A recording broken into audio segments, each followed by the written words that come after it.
No,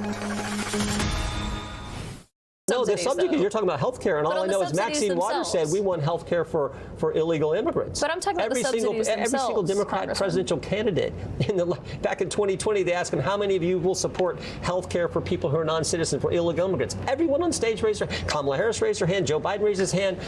Pete Buttigieg, they all raised their hand. That's what they're for. That's what they want here in this bill. Okay, that was House Judiciary Chairman Jim Jordan on the government shutdown fight. It's about keeping Obamacare subsidies that Democrats expanded during the COVID pandemic. Democrats put that expiration date for them at the end of this year. And that's the backstory. Obama's Unaffordable Care Act. Obamacare did not stop taxpayer costs from rising like Barack Obama promised. Let's welcome back to the show. Look who's here, Congressman Byron Donalds from House Financial Services. A pleasure to see you again, sir. Thank you for joining us. Congressman, what's your reaction to this? We're going to show the data. Paragon Health says that since Obamacare passed, costs have risen dramatically on average, nearly 50% since 2014. That's for the average 50-year-old enrollee. But if Democrats get what they want in the shutdown fight, taxpayers, U.S. taxpayers, are going to have to pay and cover a big 93% of Obamacare's costs. That's up from nearly 70% in 2010. My response is simple. Obamacare was always designed to create single-payer health care. That's what Jan Schakowsky said when she was caught on a hot mic in the town hall 15 years ago.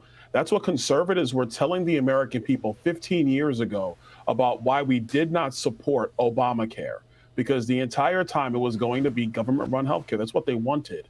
And so now you have a situation where the Democrats are holding the government hostage because they want us to continue to subsidize their terrible health care policy, which has not worked. It's not affordable. Premiums have doubled since it's been created. Deductibles have more than doubled since it's been created. People are not getting the health care that they need. And furthermore, the way they did this, they wanted young people to go into these pools, but the young people are like, I'm not paying these outrageous premiums just to say I have a health care policy. They'd rather just go to urgent care or find some other means to take care of their health care they think is right, the best way they can.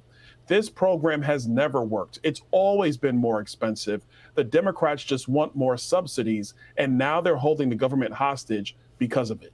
Yeah, there's waste and abuse in it. It's sort of like the college tuition deal, too, that the more you subsidize college tuition, the more the colleges see that and ratchet up in lockstep college tuition costs. I mean, the thing is, even if the Obamacare expanded credits expired, the subsidy was still force taxpayers to pay for more than 80% of a typical enrollee's premium.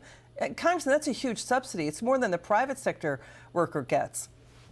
That's absolutely correct. But again, I'll tell you, this is the way it was designed. And I'll give you another matter. Like you said at the top, if the Democrats were so concerned about this, when Joe Biden, Nancy Pelosi, and Chuck Schumer were running Congress, they could have made them permanent. They chose not to.